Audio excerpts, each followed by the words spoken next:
Most people are part of a marginalized group. No one is defined by that label alone.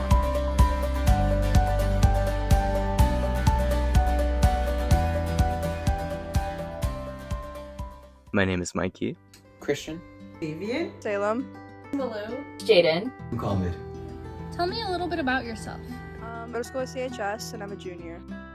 I work at a small screen printing company called Interviewees. It's pretty local to me. I was in school and I graduated with my associate's degree in graphic design. I like singing, I like drawing, I play in band, I like playing video games, hang out with my friends. I go to Montclair State University and I'm a junior. I used to be the scorekeeper for my school swimming team. Some of my hobbies are snowboarding, origami, and volleyball. I like watching the sunset, the sunrise. I have a very, very big collection of Funko Pops that I've been collecting throughout the years. I must have at least 60 by now. My favorite color is pink.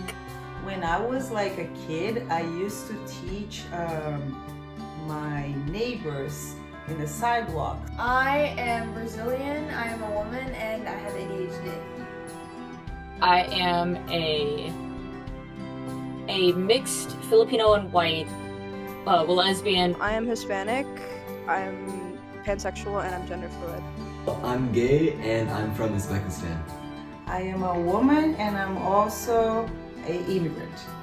I am Latino and bisexual. I am gay and a trans man. I think being a part of my marginalized groups means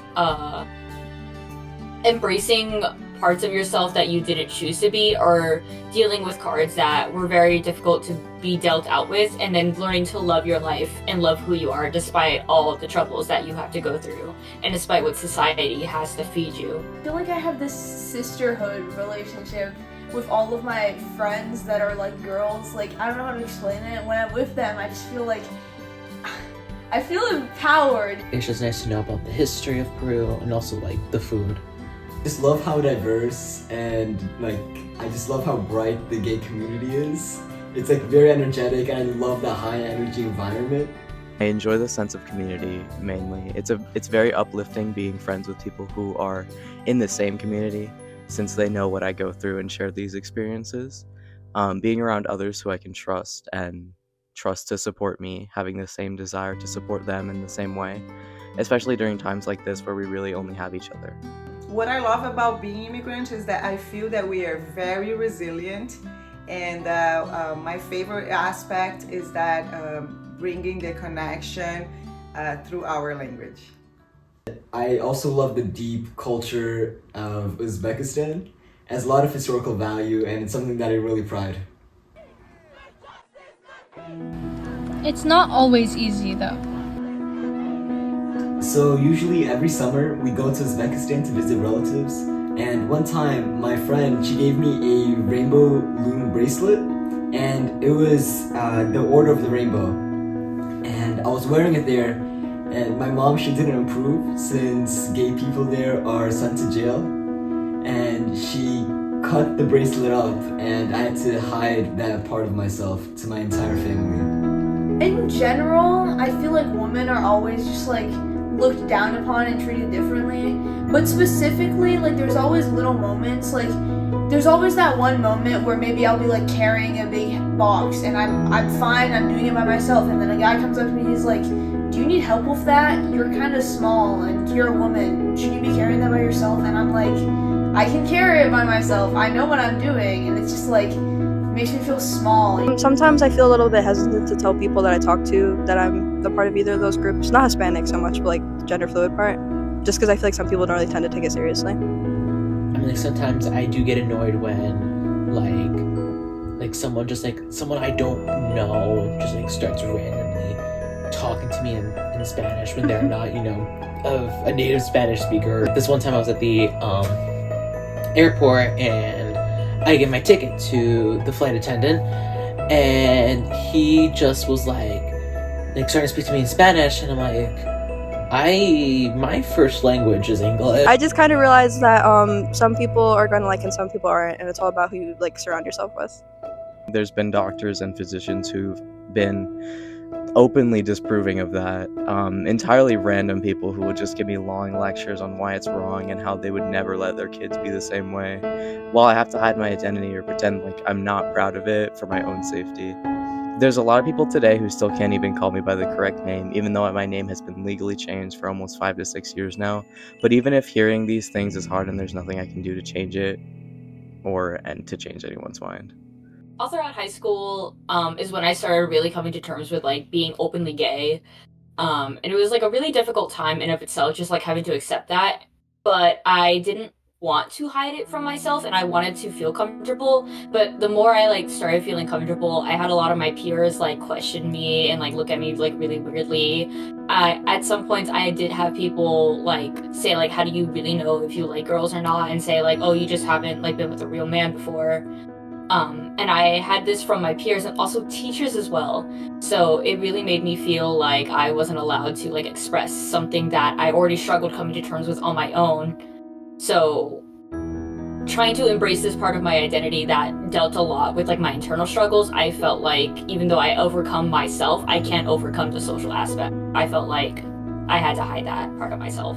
It was definitely hard, but I had to come to a realization that they just have different values and beliefs than I do, and it is much more conservative over there. So I do have to hide myself, but I'm very happy that I found a community and a safe place where I can express myself and be who I truly am. I think it's all about like surrounding yourself with the right people, the right circle.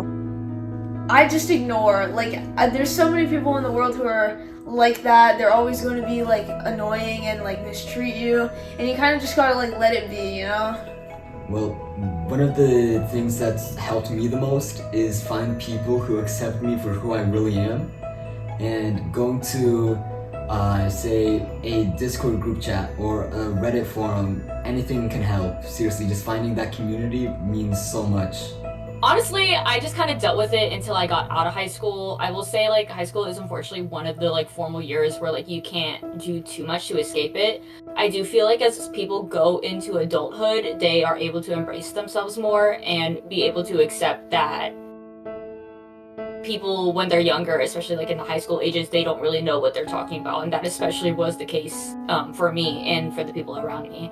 So sometimes you just unfortunately have to deal with it and still stay true to yourself no matter what. Like, I didn't let them get to me. I didn't let them make me, like, think differently about myself or, like, who I was as a person or make me question my identity. I just decided that I would deal with it, and when later in life, which is now, I would be able to be more open about it. Let it be a catalyst for something greater. Like, turn that emotion to, something different. If no one else is going to love you, you need to love yourself. This can be applied to not just this community, but everywhere. When you support yourself and are genuinely proud of yourself and love the way that you're living, every negative thing that people have to say about you becomes meaningless. It sucks to be put in a situation where you aren't supported, but it becomes easier to ignore when you know who you are and that there's nothing anyone can do to take that away from you.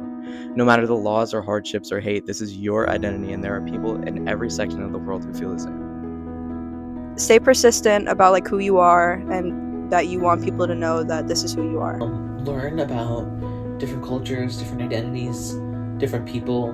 We live in a very diverse world. Don't remain in your bubble. That's one of the worst things you can do. Explore, talk to people, read. Reading is such a powerful tool. Knowledge is power itself. Don't let what other people say get to you. Like, don't let, like, I don't know, some man coming up to you making you feel like insecure and stuff. Just don't let them make you feel like not you. Well, I would say that definitely keep looking for a community, and also that uplift each other, because I feel like we're all in this together. That this isn't a competition where one is better than the other. We all need to support each other and make a safe place for people who don't have that. Keep pressing on, just keep going. Everyone is going to have their opinions, and you can't really let them affect you most of the time. The only opinion that matters is your opinion. The best way to get through this is to realize there are people who support you. Those are the people that you really need to hold on to. Also, just being more confident in yourself. If I already love who I am and know this is the true version of myself, there's nothing that anyone else can really do to make me change that perception of myself. Just vocally show your support. If people around you are being disrespectful or hateful, challenge their perspective. It doesn't have to be like a whole debate, just a quick, like, hey, that's not funny, or I don't really agree with that, and just move on. Just approach things with more open-mindedness and like be patient with people who are exploring their identity, and generally just be respectful. Like, we should empower each other, and we should make connections together, and like just like overall, if we all connect with each other and we all, spread the love, then the world will overall be a better place instead of like all this hate and negativity that's spread within all marginalized groups.